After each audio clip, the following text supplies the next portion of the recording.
Bridge course मजमून उर्दू जमात शशुम पेशकश ज़िला परिषद हाई स्कूल नलदुर्ग तालुका तुलजापुर ज़िला उस्मानाबाद।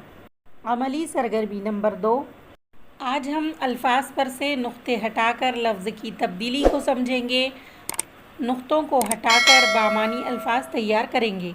जैसे अजहर पर से ज़ोए का नुक्ता हटाया, वो बन गया अतहर। ये हम अल्फाज पर से नुकात हटाकर बामानी लफ्ज़ बनाएंगे। दगा, दगा पर गैन पर से हम नुक्ता हटाएंगे तो वो लफ्ज़ बन जाएगा दुआ। जमाल का जीम का नुक्ता हटाएंगे तो वो लफ्ज़ बन जाएगा हमाल। खोर पर से खे का नुक्ता हटाएंगे तो वो बन जाएगा हूर। तो प्यारे बच्चों, अल्फाज से नुक्ते हटाने के बाद बामानी अल्फाज बनते हैं। चलिए और ज़ायद अल्फाज की मश्क करते हैं। ज़ाहिर का ज़ोए का नुक्ता हटाएंगे तो वो बन जाएगा ताहिर।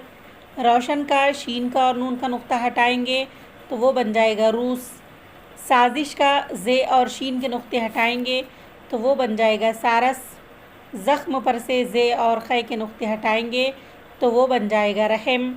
चोर के चीम के नुक्ते हटाएंगे तो वो बन जाएगा हूर। आसमान का नून का नुक्ता हटाएंगे तो वो बन जाएगा आसमां। और मेहमान का नून का नुक्ता हटाने से वो बन जाएगा मेहमान। तो प्यारे बच्चों, आपको ये सरगर्मी समझ में आ गई होगी। ज़ायद अल्फाज हासिल करके आप अपने तौर से नुक्ते हटाकर बामानी अल्फाज तैयार कीजिए। मिलते हैं अगली वीडियो में। अल्लाह हाफिज़।